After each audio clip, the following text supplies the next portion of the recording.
बहुत शुक्रिया। तिजारती वक्फे के बाद में सनम एजाज हालात वाक़ात पे हमारी ख़ास नज़र जे के स्पेशल में शुरुआत करते हैं। तूफ़ान के बाद पटरी पे लौट आई ज़िंदगी और ये तूफ़ान आपको बताते चले अमरनाथ गुफा के बिल्कुल नज़दीक आया हुआ था।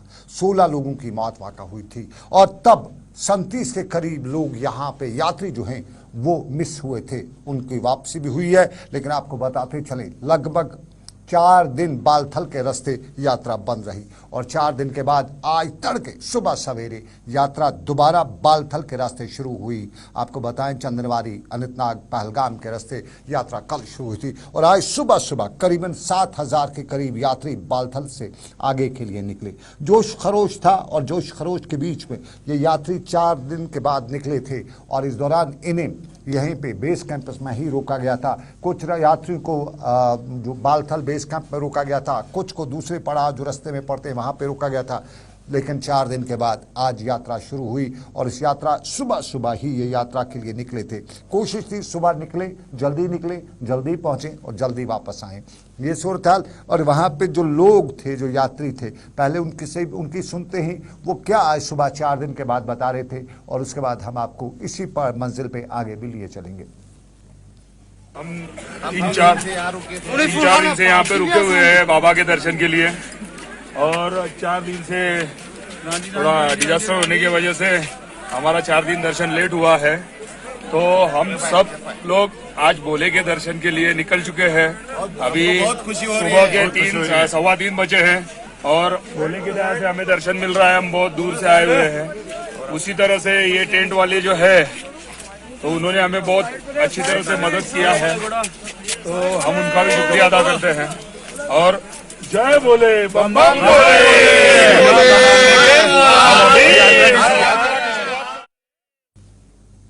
ये यात्री सुबह ही बालथल 3:15 बजे के वक्त निकली थी, इन्होंने वक्त भी बताया और ये आगे के लिए। और इन 3 दिनों के दौरान, 4 दिनों के दौरान जो 4 दिन पहले कोहराम बरपा हुआ था, सैलाबी रेला आया था, रेत बजरी अपने साथ लेके आया था, टेंट उखाड़ दिए थे, सब कुछ हालात वहाँ के बिगाड़ दिए थे और ये बालथल के नज़दीक आए के रास्ते को बंद भी कर दिया था। लेकिन आज यात्री निकले और यात्री जब निकले तो जोश खरोश था। इंतज़ामिया ने पूरे अरेंजमेंट्स किए हुए थे, पूरी तरह से इनके खाने पीने के, रिहाइश के इंतजामात। और आपने सुना भी, खुद यात्री भी बता रहे थे कि लोकल टेंट्स वालों ने भी पूरा सपोर्ट किया। हर कश्मीरी यहाँ पे इन्हें सपोर्ट कर रहा है। और आपको ये भी बताएं कि जहां ये आगे के लिए पड़ाव के लिए निकले तो पीछे से भी पड़ाव शुरू चल रहा था। जम्मू के भगवती नगर यात्रा कैंप से भी आज बड़ी तादाद में कश्मीर के लिए यात्री निकले और कौमी शाहरा यानी जम्मू श्रीनगर कौमी शाहरा के मनासिर यही थे। यात्रा की गाड़ियाँ दनादन कश्मीर के लिए रवां दवां थी और ये यहाँ पहुँचने के बाद जो कश्मीर के अनंतनाग और बालथल बेस कैंप की तरफ जाने वाले थे और रास्ते में सिक्योरिटी के पूरे इंतजाम किए गए थे। सिक्योरिटी के साथ साथ रास्ते में जगह जगह लंगर लगे हुए हैं। यहाँ पे खाने पीने के अरेंजमेंट्स हैं, सरकार ने हर तरह से, वॉलंटियर्स ने हर तरह से इंतजाम कर रखे हैं और यात्रा को बखूबी खुश असलूबी के साथ अंजाम देने के लिए हर तरह की कोशिशें की गई हैं। और इन्हीं कोशिशों के बीच में सरकार के अपने इकदाम हैं, आम लोगों के भी अपने इकदाम हैं और इन इकदाम के बीच में यात्रा शदमत से जारी है। रक्षाबंधन के दिन तक ही यात्रा चलेगी और रक्षाबंधन आखिरी दिन होता है यात्रा का। और उसके बाद इस साल की यात्रा जो कोविड के लगभग 2 साल की वजह से, कोविड की वजह से बंद रही थी और उसके बाद अब की बार हाई प्रोफाइल यात्रा अब की बार ये रही। और इस हाई प्रोफाइल यात्रा के दौरान सरकारी सतह पे पूरे इंतजाम किए गए हैं। गवर्नर जम्मू कश्मीर के लेफ्टिनेंट गवर्नर मनोज सिन्हा लगातार इस चीज़ पे नज़र रखे हुए हैं, मॉनिटर कर रहे हैं। जब परसों रेस्क्यू ऑपरेशन हुआ था उसको वो खुद मॉनिटर कर रहे थे और लगातार 2 दिन वो बेस कैंप्स में पहुंचे, यात्रियों से वगैरह से बात की। और आज जम्मू से भगवती नगर से दूसरा पड़ाव कश्मीर के लिए रवाना हुआ। ये रोज़ का मामूल है। रोज़ जम्मू से यात्री आते हैं, बेस कैंप में रुकते हैं और बेस कैंप से फिर अगले दिन उन्हें अगले मंजिल की तरफ यानी गुफा की तरफ रवाना किया जाता है। और अब नाज़रीन दूसरे पहलू पर चले, ये भी कश्मीर के साथ ही जुड़ा हुआ मामला है और इसे हम एनकाउंटर कहते हैं। ये एनकाउंटर आए रोज़ कश्मीर में होते हैं और आज का एनकाउंटर शोपियां के इलाके का, शोपियां के रबन जैनपुरा के इलाके में कल शाम को फोर्सेज ने इलाके को घेरे में लिया था। वहाँ बताया गया था कि मिलिटेंट्स मौजूद हैं और उनकी मौजूदगी की इत्तला मिलने के बाद पूरे इलाके को कॉर्डन किया गया। पहले बताया जाता है कि कुछ गोलियाँ भी चली और उसके बाद खामोशी सुनाई दी। रात भर इलाके का मुहासरा रहा और मुहासरे के बाद आज सुबह जब दोबारा रोशन की सूरज की पहली किरण आई दुनिया ज़मीन पे, तो उस दौरान दोबारा जब ऑपरेशन शुरू किया गया, स्पॉट के नज़दीक पहुँचे तो वहाँ सब कुछ कोई नहीं था। पता चला, ज़राया कहते हैं कि यहाँ जो भी थे मिलिटेंट थे, जो भी थे, वो यहाँ से फरार होने में कामयाब हुए थे। इसके बाद भी इलाके में तनाव जारी रहा, ताहम किसी मुठभेड़ की कोई खबर नहीं है। लेकिन एक और हादसा टलते टलते बचा है, और ये हादसा पुलवामा में, ये बारूदी सुरंग का धमाका करने की कोशिश की गई थी, और पुलवामा के इलाके में आज सुबह गैस सिलेंडर में फिट की गई बारूदी सुरंग सड़क के किनारे बिछाई गई थी। ताहम यहाँ जो फोर्सेस की टुकड़ियाँ रहती हैं, आरोपीज रहती हैं, उन्होंने इसको पहले ही देख लिया और बर वक्त यहाँ पे बम डिस्पोजल स्क्वाड को लाया गया और उन्होंने इस बारूदी सुरंग को नाकारा बना दिया। एक बड़ा गड्ढा भी पड़ा हुआ था, माना जा रहा है कि फोर्सेस को निशाना बनाने के लिए ये बारूदी सुरंग प्लांट की गई थी, ताहम इसको फटने से पहले ही नाकारा किया गया। और नाजरीन, अब आपको बताते चली नपुर शर्मा का वाक़ा आपको याद होगा। नपुर शर्मा के बयान ने पूरे दुनिया में एक हलचल मचा रखी थी। मुल्क में जो कुछ भी हुआ, मुल्क के बाहर भी बहुत कुछ झेलना पड़ा, और इस सारे के बीच में मुल्क में तनाव, और इस तनाव के बीच में रायपुर के शहर में कुछ मामला ऐसा भी हुआ जिस दौरान वो अलकायदा वाला मामला भी कहीं देखने को मिल सकता था। इस तरह के वाक़ात कुछ लोगों ने बयान भी किए, लेकिन उसी के पस मंज़र में कश्मीरी बच भी नहीं सका, और एक और कश्मीरी का मामला भी यहाँ पे देखने को मिला। महाराष्ट्र मुंबई की पुलिस ने कश्मीर के बडगाम के इलाके के फयाज़ अहमद को गिरफ्तार करके मुंबई पहुँचाया है। फयाज़ अहमद पर इल्ज़ाम है कि उन्होंने एक लड़की को, जो उसके बारे में मुंबई महाराष्ट्र पुलिस का दावा है कि वो नाबालिग है, उसको ज़्यादती की धमकी दी है, कत्ल करने की धमकी दी है, और उसी के इल्ज़ाम में उसको मुंबई पुलिस ने गिरफ्तार किया है और उसे 3 दिन की रिमांड पर भेजा गया है। अदालत में पेश करने के बाद रिमांड पर भेजा गया है। लेकिन इस मामले में पस मंज़र में यही कहानी बताई जाती है कि रायपुर में जिस दर्जी का कत्ल हुआ था, उसके रिलेटेड सोशल मीडिया पर एक पोस्ट डाला गया था। उस पोस्ट को बहुत ज़्यादा वायरल किया गया, और उसी वायरल पोस्ट को डालने वाली लड़की के वो उसके सोशल मीडिया से उसका नंबर वगैरह निकालने के बाद उसको कॉल करके उसको धमकी दी गई है, और ये धमकी देने वाला कश्मीर का था और कश्मीर के बडगाम इलाके का रहने वाला था। मुंबई पुलिस में शिकायत दर्ज हुई थी, और मुंबई पुलिस ने उसी शिकायत के आधार पे बताया जाता है कि फयाज़ को गिरफ्तार किया है। और आपको नाजरीन अब और मामला भी सुनाते हैं, और ये मामला है कश्मीर के पुलवामा के द्रबगाम इलाके का। द्रबगाम की एक जवान साला खातून बताया जाता है कि आज उसकी मौत वाक़ हुई। मौत के हवाले से शक शुबा थी, और शक शुबात का मामला पुलवामा के अस्पताल के बाहर भी नज़र आ रहा था। पुलवामा के डिस्ट्रिक्ट अस्पताल के बाहर इस खातून की मौत के पस मंज़र में नारेबाजी भी हो रही थी, मुजाहरा हो रहा था, इल्ज़ामात लगाए जा रहे थे, तहकीकात का मुतालबा किया जा रहा था। और ये मामला वही है जो बिनते हवा के साथ अक्सर कश्मीर में इल्ज़ाम लगाए जाते हैं। उस मामले को लेके बताया जाता है कि ससुराली थे, ससुरालियों ने उसके साथ ज़्यादती की, अपने शौहर ने, अपने उसके घर वालों ने, और उस मामले को लेके यहाँ पे ज़रा पहले सुनते हैं इस लड़की के वालिद या दूसरे जो चाचा कज़न हैं इनके, उनका क्या इल्ज़ाम है, और उसके बाद आगे बढ़ेंगे। जनाब चेक पहर बसान मे बेन मोमतर बेन बेसिकली तुम वो पतम लट गो कौंसर जानस सत वाक़ा यह डिस्ट्रिक्ट अनंतनागस मज रोजान तमिश तह कोर पे अस दिसा दाज अस ना शी ऐ योनमुत अस यह दितमुत इसलिए नीर सा ये लट तम खिलाफ तम त्रमित लट एप्लिकेशन थाना तमिस खिलाफ तह गई इंसाफ कहीं गुजारिश करान आज गुजारिश मेहरबानी कर गवर्नमेंटस गुजारिश करान इस वाक़ा मिसाल यह वाक़ा मगर अ खिलाफ गस कम अज कम फांसी मिलनी चाहिए। नाम मोहम्मद यूसुफ शेख बशर जानी मे कूर 18 वरी कोर्मुत द्रबगाम पृछान करान खास कह ये पे 2-3 फिर गई थानस पे राजपुर थानस पे खबर तमो क्या तक कोर्मुत तमिश मे इल्मा कहें आज वोत फोन सह चक मारम। पुलवामा के अस्पताल के बाहर नारेबाजी, इल्ज़ामात, और इन इल्ज़ामात में इल्ज़ाम जहेज़ की बिनते आदम बिनते हवा आज हुई है। ये पुलवामा का इलाके का वाक़ा है, और इस वाक़े में इल्ज़ाम जो हैं उनकी तहकीकात का मुतालबा आवाम कर रही है, और बता रही है कि वाकई में अगर ये लोग, इसके ससुराली लोग जो हैं, आमतौर पर ससुरालियों पर ही इस तरह के इल्ज़ामात लगते हैं, अगर वो इसमें मुलव्वस हैं तो इसके ख़िलाफ़ कार्रवाई होनी चाहिए, और ऐसे लोगों को जो ऐसे तरह के हैं उनके ख़िलाफ़ जो है सख्त से सख्त सज़ा होनी चाहिए। ऐसा नहीं होना चाहिए। हमारे मुआशरे में ये सब चीज़ें नहीं होती थी, लेकिन अब जो हो रहा है इसको हर पहलू से जांचने और परखने की ज़रूरत है। और आपको नाज़रीन बताते चलें, जनूबी कश्मीर का छबल पोहरू का इलाका, बच्चू का इलाका, कुकरनाग का, और दौरान शब आग की एक वारदात में 5 मकान नजरियातिश हुए हैं। 5 मकान नजरियातिश हुए, घरों को नुकसान पहुँचा, गरीबों को उजाड़ के रखा गया, खाक में बिठाया आग ने। लेकिन आग लगने की वजह क्या है वो हमारी समझ से बाहर है। आग लगने की वजह यहाँ पे बताया जा रहा था कि हमारे इलाके में जो बिजली की तारें महकमे जो पीडीडी है जो बिछाता है, उन तारों की वजह से, यानी वो तारें जो एचटी लाइन ऊपर से गुजर रही थी उसमें शॉर्ट सर्किट की वजह से, उन एचटी तारों की स्पार्किंग की वजह से इलाके में आग लगी। इलाके के मुअज़्ज़िन, इलाके के अवामी नुमाइंदे भी आज मौके पे सुबह गए हुए थे और वहाँ पे उनने हमारे नुमाइंदों से बात करने के दौरान इस मामले पर कुछ इस तरह से बताया।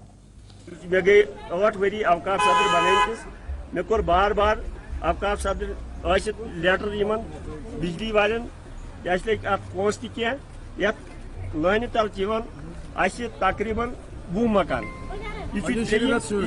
यह त्रेयम चांस कि यह नार इजहार गो, मगर वजूहत अमी कासास कासास यप थोल अ बार बार यह तूत थोद बचावान अतल मस्जिद अतल दरसगाह अतल मकान तह गरीब गुरबा बेचारे। यहाँ पैसे के एक पब्लिक रिप्रेजेंटेटिव नहीं आया हूँ, ये मेरे हमसाया हैं, बिल्कुल इन्होंने हमें पाला है, मैं इनका बेटा जैसा हूँ। मेरी कोशिश ये रहेगी, मैं इनको ज़ाती तौर पर भी जानता हूँ, मेरी कोशिश रहेगी कि इनको जल्द अज जल्द रिलीफ मिले।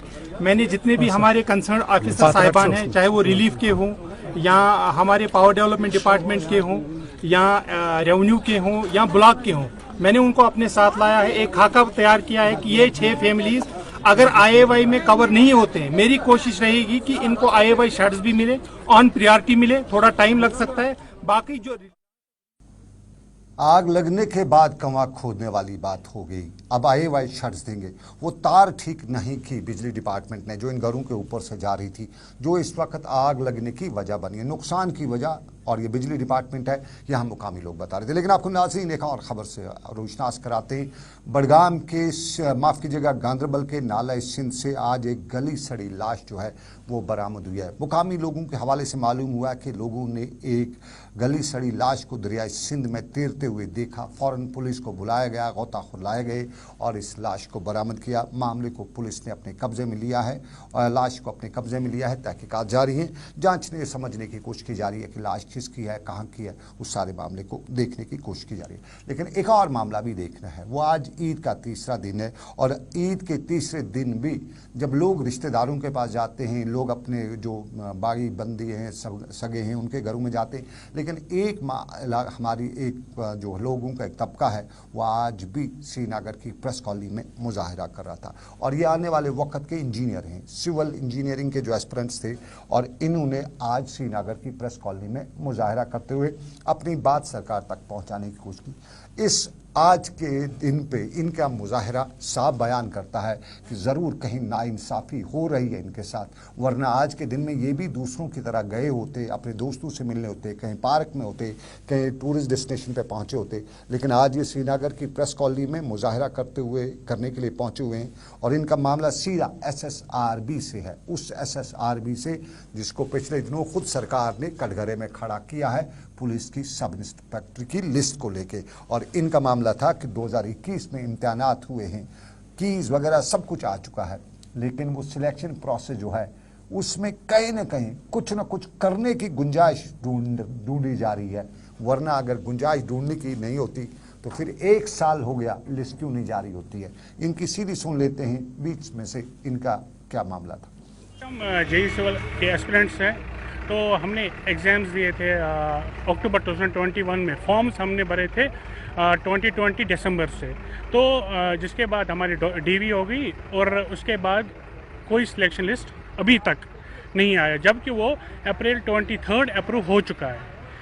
तो दूसरी डिमांड हमें ये है कि जल शक्ति में जो क्या कहते हैं, हमने एग्ज़ाम दिया था, मार्च में हो गया था उसका एग्ज़ाम, उसके साथ और भी एग्ज़ाम्स हो गए थे, उनके जो की है रिज़ल्ट है वो सब कुछ आ गया है। लेकिन जो JEE सिविल है उसमें ना अभी तक कोई रिजल्ट आया, ना कोई की आई। हमारी एक ही डिमांड है कि JK जो ये लैकडिस्टल अप्रोच अपना रही है, जो स्टेप मदरली बिहेवियर कर रही है JK सिविल एस्पिरेंट्स के साथ, वो बंद होना चाहिए। एक तो सिलेक्शन लिस्ट आना चाहिए, जो CBT हुआ था, जो फरवरी में CBT हो गया था। और आज ईद ही है और ईद के मौके पर भी ये मुजाहरा करते हैं श्रीनगर की प्रेस कॉलोनी में, बता रहे हैं कि स्टेप मदरली सलूक है। अब ये SSRB ने कौन सा मदरली सलूक कभी कश्मीरियों के साथ किया है कि आज बताया जाता कि आज का स्टेप मदरली है। कहीं न कहीं SSRB कटघरे में खुद सरकार ने, लेफ्टिनेंट गवर्नर ने खड़ा किया है और आज भी इस पर सवाल उठे हैं। आज भी श्रीनगर की प्रेस कॉलोनी में ये बता रहे थे कि 1 साल 2 साल 3 साल कितने साल और लेगी SSRB लोगों को जॉब देने के लिए, या तब देगी, तब वो जारी की जाएगी जब इनकी उम्र ही वो पार हो चुकी होगी। लेकिन आपको एक और पार होने वाली बात बताते हैं। हमारी जो सिक्स्थ सेंस है वो शायद कमज़ोर हो चुकी है। हमारे सोचने समझने की सलाहियत पर कोई सवाल तो नहीं है, ये हमें भी पता करने की ज़रूरत है। अगर नहीं है तो फिर हम तस्वीर आपको दिखाते हैं। ये हैं कुर्बानी की खाले। इन्हें बहुत एहतराम के साथ रखा जाता था। माजी में इनके लिए ख़रीदार आते थे, वो खाले ले जाते थे और माना जाता था वो कुछ इस्तेमाल भी करते थे। लेकिन आज की डेट में कहते हैं कि दुनिया में बाज़ार बंदा हो चुका है, खालों का ख़रीदार नहीं है। और फिर कुर्बानी की गए जानवरों की जो वेस्ट मटेरियल है उसको कहाँ फेंका जाता है। जिसने ये कुर्बानी की है वाकई में उसने कुर्बानी की है या दिखावा किया है, ये अलमिया है।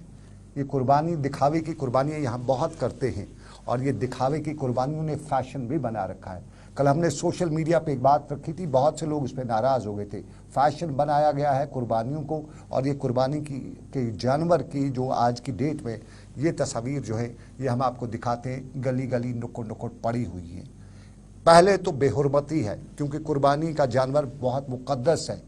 ये रिवायत जो है, ये कुर्बानी करना ये कोई आम सी बात नहीं है, ये रब करीम के हुक्म के मुताबिक हो रही है। और उसके बाद हमारे रब के हुक्म के बाद, हमारे पैगम्बरों के किए गए उस मामले के बाद उसका क्या होता है। ये तस्वीर उन लोगों के लिए जो फैशन की कुर्बानी कर रहे हैं। ये फैशनेबल कुर्बानियाँ हैं और इस फैशनेबल कुर्बानियों में दिखावा बहुत है। दिखावा यूँ भी हमारे यहाँ बहुत है। लेकिन इसी के पस मंज़र में एक और कहानी भी हमें याद आती है और वो कहानी है श्रीनगर म्यूनिसिपल कॉरपोरेशन की, जिसने परसों दावा किया था कि हम जगह जगह डंपर्स रखेंगे और डंपर्स में लोगों को बताया जाएगा कि वो ये कुर्बानी का जो वेस्ट प्रोडक्ट्स हैं वो उसमें डालें। लेकिन क्या श्रीनगर म्यूनिसिपल कॉरपोरेशन ने डंपर्स रखे थे? अगर रखे थे तो फिर ये सारा मटेरियल नीचे इस रोड पे सड़क किनारे क्यों है? ये सवाल ज़रा हम पूछ ही सकते हैं श्रीनगर म्यूनिसिपल कॉरपोरेशन ने। क्या वो सिर्फ खाली बयान था या प्रैक्टिकली भी डंपर्स रखे गए थे? अगर प्रैक्टिकली नहीं रखे गए थे तो लोगों को उम्मीद दिलाने की क्या ज़रूरत थी? लोगों को क्यों बताना था कि डंपर्स रखेंगे? और यही मामला हमने श्रीनगर म्यूनिसिपल कॉरपोरेशन के डिप्टी मेयर के साथ भी उठाया। ज़रा उनकी सुनते हैं पहले वो क्या बदल। उनसे हमने 2 मुद्दों पर बात की। हमने उनसे पहले ये भी पूछा था कि आज श्रीनगर म्यूनिसिपल कॉरपोरेशन ना छुट्टी ना कुछ, तीसरा दिन ईद का बंद क्यों है? श्रीनगर में डिप्टी मेयर के दफ्तर में भी कोई नहीं और बाकी आसपास के दफातर में कोई नहीं। तो इसी मुद्दे पे ज़रा देखते हैं deputy mayor Srinagar municipal corporation क्या बताते हैं।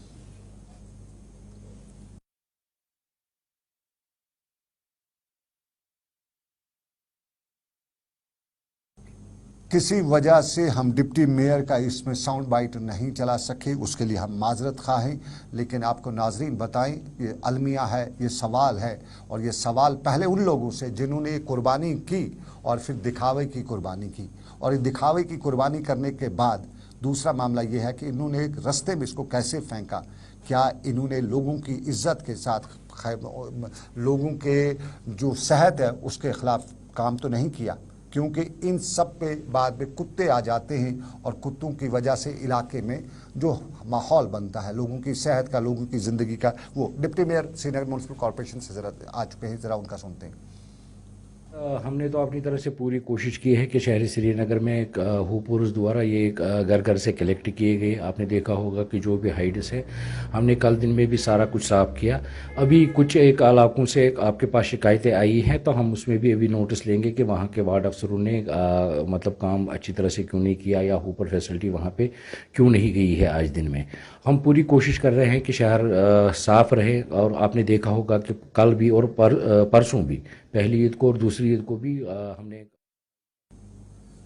डिप्टी मेयर श्रीनगर में बता रहे थे कि हमने रखे थे, शायद गलती हुई, कहीं से नहीं आ सके, आगे भी ख्याल रखेंगे, ख्याल आगे रखेंगे। आज की बात तो टली गई, आगे का तो हम जानते हैं कितना ख्याल रखा जाता है। लेकिन आपको बताएं, गुरेज में फेस्टिवल हो रहा है, टूरिज्म डिपार्टमेंट की तरफ से फेस्टिवल हो रहा है और इसमें सरकार को उम्मीद है कि अच्छी खासी तादाद में सयाह आएंगे। और इसी पर नज़र रखने के लिए बांडीपोरा के ज़िला तरक्याती कमिश्नर डॉक्टर उवैस ने आज एक अफसरान की मीटिंग बुलाई हुई थी और इस मीटिंग के दौरान बांडीपोरा के गुरेज इलाके में सयाहत के बढ़ावा देने के लिए इकदाम उठाने पर जोर दिया जा रहा था। डॉक्टर उवैस जिला तरक्याती कमिश्नर बांडीपोरा, और उन्होंने आज की मीटिंग के दौरान अफसरान को हिदायत दिए कि वो इस फेस्टिवल को कामयाब बनाएं। सयाहों से लेकर दूसरे जितने भी लोग आते हैं उनके खातिर तोज़ा उनके लिए खातिर खा इंतजाम करें और फिर यहाँ पे आपको बताएं सयाहत को बढ़ावा भी मिलेगा। और वीडियो कॉन्फ्रेंसिंग के जरिए मुतलका जो अफसरान हैं उनके साथ भी बातचीत की गई। ये बांडीपोरा की बात। लेकिन आपको बताएं, कभी कश्मीर से लेके कन्याकुमारी हुआ करता था, लेकिन आज आपको बताएं केरला से लेके कश्मीर तक भी बात हो चुकी है। और केरला से निकले नौजवान साइकिल पे पहुंचे कश्मीर और कश्मीर के पहाड़ों से गुजरते हुए सीधा जा पहुंचे हैं गुलमर्ग में। और ये नौजवान पैदल नहीं निकले हैं, घोड़े पे भी नहीं हैं, ये जलगुर पे हैं। कश्मीरी में, पुरानी कश्मीरी में साइकिल को जलगुर कहा जाता है और ये साइकिल पर केरला से निकले हैं। 37 दिन का सफ़र करते हुए ये गुलमर्ग में पहुँचे हैं और गुलमर्ग में आज इन्होंने वहाँ पे इंतज़ामिया भी इनके वहाँ थी, मौजूद थी और इंतज़ामिया के साथ साथ मुकामी लोग भी इनको खुशामदीद वेलकम कह रहे थे। और यहाँ इनका कश्मीर आने का मकसद इन्होंने खुद ही बयान किया। हम केरला से आ रहे हैं, साइकिल से केरला टू कश्मीर। और हम आज तीन बंदे, मैं नसीह, इरफान, बिलाल, और हम आज इधर गुलमर्ग में गुलमर्ग देख के उधर दूधपत्री, सोनामर्ग और श्रीनगर 37 डे हो गया। 50 डे का प्लान है हमारा और हमारा एक मैसेज भी है, डोनेट ब्लड सेव लाइफ। और इधर अच्छा है, आदमी लोग अच्छा है और हम आने का टाइम। नसीर, इरफान और बिलाल तीनों केरला के रहने वाले हैं, समुंदर के तट पर आसपास रहने वाला का इलाका, और वहाँ से ये कश्मीर आए। एक मैसेज दे रहे हैं कि खून दीजिए, खून का त्याग कीजिए, ज़िंदगी बचाइए। सिर्फ खून का त्याग नहीं, ज़िंदगी हर हाल में बचानी है, जिसकी भी हो ज़िंदगी बहुत कीमती होती है। और वही मैसेज लेके आज गुलमर्ग में पहुँचे थे, लेकिन आए थे साइकिल पर। कश्मीरी में साइकिल को जलगुर भी कहा जाता है, जो पुरानी कश्मीरी थी। लेकिन आपको बताएं, कश्मीरी में भाईचारा भी है। भाईचारे की मिसालें हर वक्त देखने को मिली हैं। आज की मिसाल प्यारा सिंह की मौत को लेके है। प्यारा सिंह जनूबी कश्मीर के कुलगाम का रहने वाला, और प्यारा सिंह CRPF में काम करता था, दिल्ली में तैनात था, पिछले कुछ दिनों से बीमार था और कल शाम को उसका इंतकाल हो गया। और प्यारा सिंह के इंतकाल पर यहाँ जो लोग थे, मुकामी आबादी, जहाँ पे जो रोने बलकने की आवाज़ें हैं, ये सब कश्मीरी जो लोकल मुस्लिम बरादरी है वो है। और ख़ुद प्यारा सिंह को आपका बताते चले, ये राजपूत हिंदू है और कुलगाम के इलाके में रहता है। और आज यहाँ पे मुसलमान आबादी प्यारा सिंह के साथ, जो उनका आखिरी सफ़र था उसमें शाना बशाना उनके साथ रहे और यहाँ सभी आखिरी रसूमात उनके मुस्लिम भाइयों ने की। CRPF का अहदेदार था, सब इंस्पेक्टर था CRPF में, तो साफ जाहिर है CRPF ने अपना जो रिवायती जो है परेड होता है वो तो किया ही किया, लेकिन इनकी जितनी भी आखिरी रसूमात थी, जो मामला था, वो भाइयों, मुसलमान भाइयों ने किया और यूँ हिंदू मुस्लिम भाईचारे की कहानी को दोबारा, याद को दोबारा ताज़ा भी कराया। यहाँ हिंदू ने भी बात की, मुसलमान ने भी बात की। जरा सुनते हैं चलते चलते। दुखद खबर बूज जनाब मोहतरम, तमी सात रूद लग इंतजाम जुन चटनुक, तमाम गांव बरादरी हमेशा इंशाल्लाह ठीक, आज तम ठीक। यम अस बकार तो बकार इंशाल्लाह योतान जिंद तो यम इंशाल्लाह सत गामस ये रातस ये जनाब मोहतरम यमन सथस सत दुखस वनकस सत इंशाल्लाह। शाम में ड्यूटी था तो ये बीमार हो गया, वहीं इनको तकरीबन कोई 1.5-2 महीने हो गए। तो फिर वहाँ से इन्होंने शिफ्ट किया, इसको दिल्ली लाया। दिल्ली में इनका भाई था तो और इनकी मिसेज इनके साथ में थी। तो जब ये बीमार हो गया ज़्यादा तो उनकी कल डेथ हो गई, वहीं दिल्ली में हो गई हॉस्पिटल में। फिर जब यहाँ के गाँव वालों ने सुना कि इसको वहाँ जम्मू ले जाएंगे, इसको इसकी अंजाम कुलगाम का प्यारा सिंह, पुलिस का सीआरपीएफ का सब इंस्पेक्टर, दिल्ली में मौत हुई, दिल्ली में अल्लाह को प्यारा हुआ, लेकिन कश्मीर में उसके घर पे रात भर मुसलमान भाई रहे। वो भाईचारे की वो मिसाल जो है वो हर बार कश्मीर में हिंदू ने भी दी है, मुसलमान ने भी दी है, सिख ने भी दी है, सबको बताया है कि जो कुछ भी आप कुछ टीवी चैनल्स पे सुनते हैं, देखते हैं, वो हकीकत से कई दूर होता है। ऐसा नहीं होता है जैसा वो लोग बताते हैं, वो दिखाते हैं। लेकिन आपको कुछ और भी बताएं, चलते चलते वो बताते हैं मौसम का मिजाज पिछले दिनों से लेकर आज तक मौसम का मिजाज कुछ बदला है। उबर आलूद मौसम रहता है, हल्की हल्की बारिशें भी होती हैं। महकमा मौसमियात ने यह भी बताया है कि अगले 24 घंटों में बारिश गरज होगी, गरज चमक भी होगी और उसके साथ साथ हल्की हल्की बारिशें भी होगी। पहाड़ी इलाकों में, ऊपरी इलाकों में कुछ ज़्यादा बारिशें भी हो सकती हैं, लेकिन ओवरऑल मौसम ठंडा मिजाज बदल चुका है। और आज का मौसम की बात करें, दर्जा रात की बात करें, तो कल रात का दर्जा रात जो है वो भी कुछ कम था, लेकिन अभी भी जो दर्जा रात है वो जो होना चाहिए था वो अभी नहीं है, कुछ गर्मी ज़्यादा ही है। तो फिलहाल ये था आज का जेके स्पेशल श्रीनगर के स्टूडियो से। दीजिए मुझे इजाज़त इस वादे के साथ कि रब्बे कायनात की रही मर्जी, फिर करेंगे आपसे मुलाकात। आप रखिए अपना ख्याल। अल्लाह हाफिज़।